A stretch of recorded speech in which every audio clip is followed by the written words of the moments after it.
Hello. Nice to meet you. How are you doing? Me? I'm doing okay. Actually, there are some bits I wanted to share with you from somebody I talked to the other day. They told me they wanted you to hear it. From a conversation with an everyday pigeon. Okay, so there are two things I want to clarify. One, I am completely sane. Although I once considered a career of bird whispering next to moving to Alaska, starting a salmon fishing business with 2 kids and an antique shop on the side, I'm completely sane. And two, I know what you're thinking, and you're exactly right. Talking to pigeons is silly. When you don't know how to say to them, I used to not always like pigeons. I don't know, it was more of a childish grudge more than anything. A bit like my middle school days, where I would approach them and right away they would flutter off, finding an excuse to abandon breadcrumbs for the more productive activity of sitting on telephone wires. But it's odd. Somewhere at the turn of my 16th year on Earth, I'll skip the chapter of angst and tears for time's sake. I started seeing pigeons a little differently. How they were bird-brained, but in a good way. Simple-minded yet resilient. I admired them for their freelance lifestyle and unity. A filter and reference for an overcrowded, overthinking mind.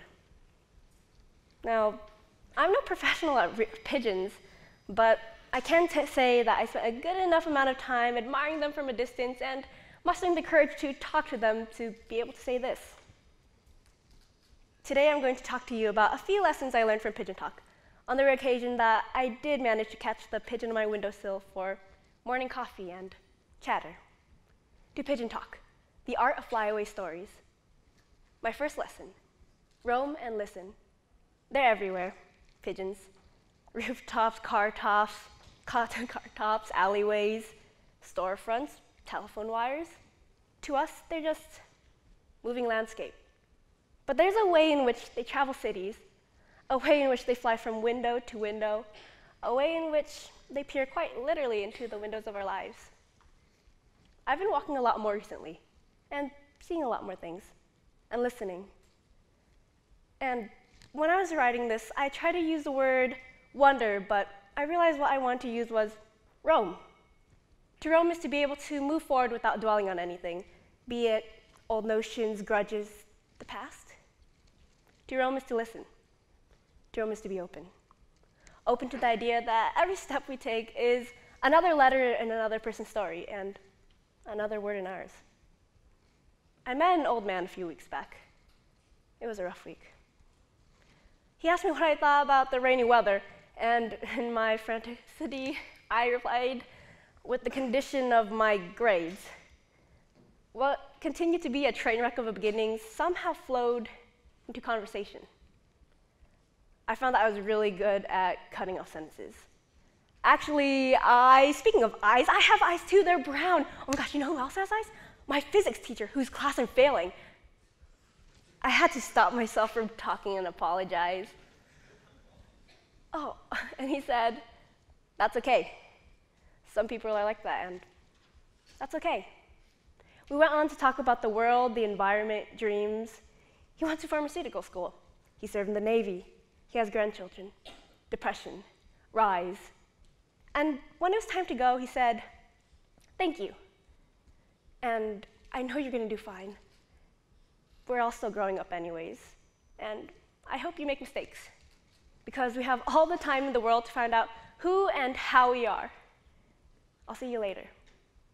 Now, I never saw him again, but I can say that his words have stuck to me.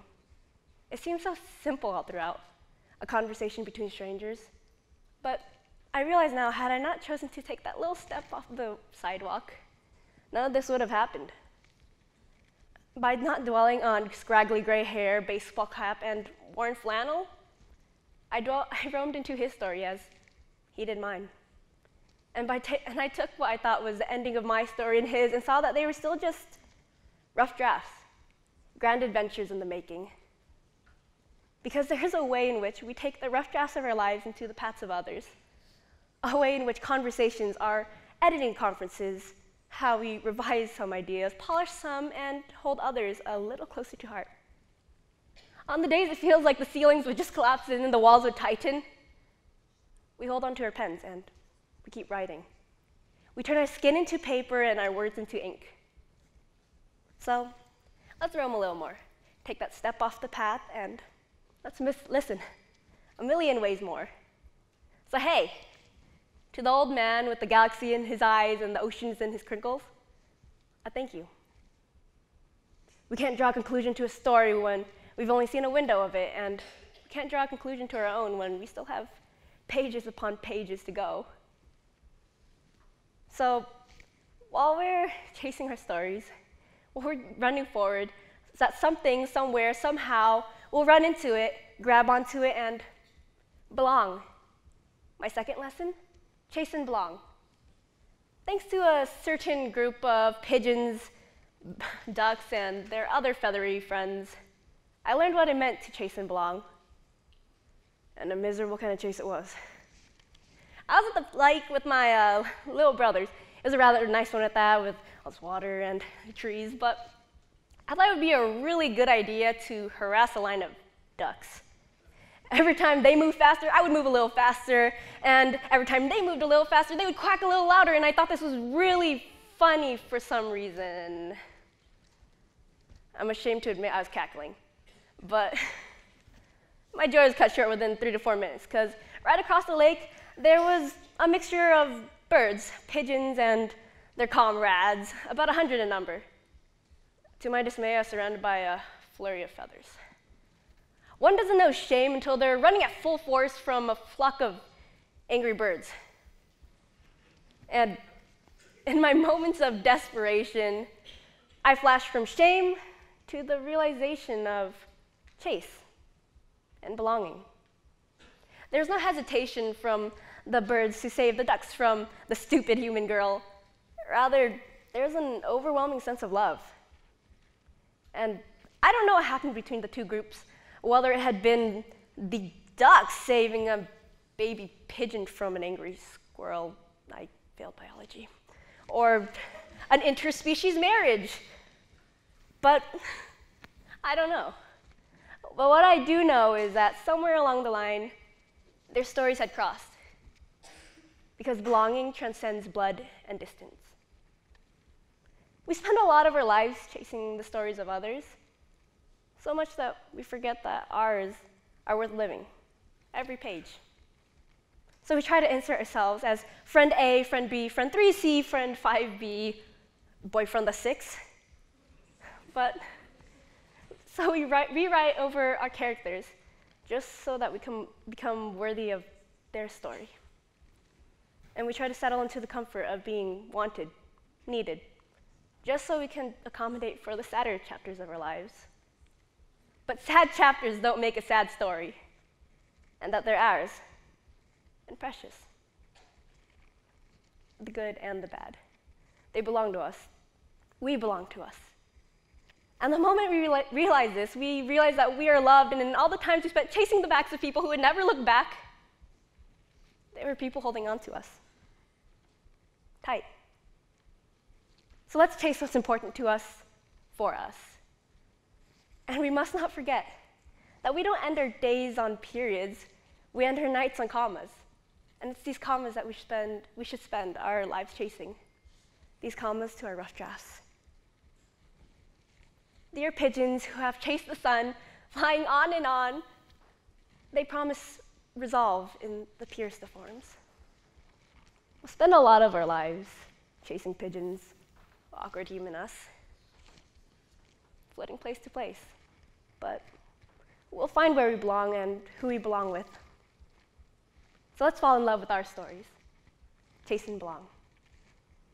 So while we're falling in love, falling out of love, holding on and running forward, we need to remember the strongest bit of pigeon talk. Wonder.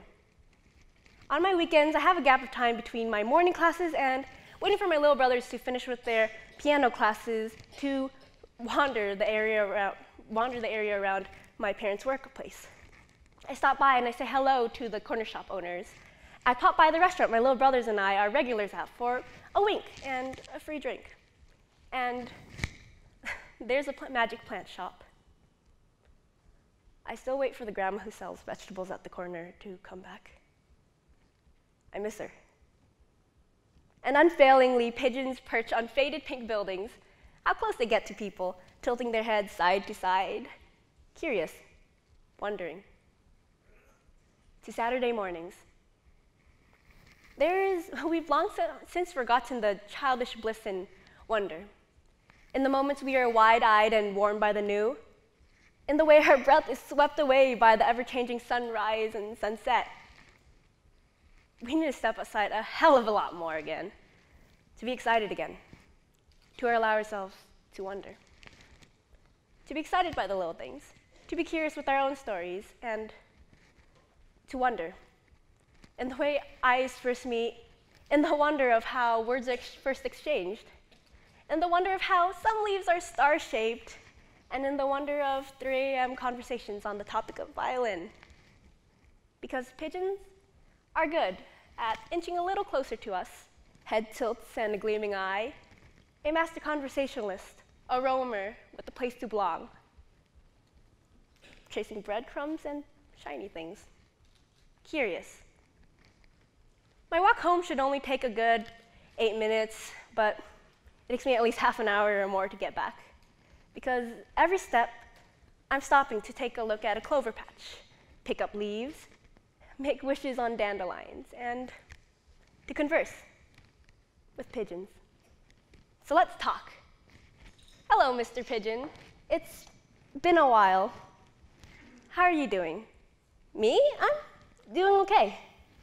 Actually, the old man at the bus stop told me he was feeling a little lonely these days. We should go visit him.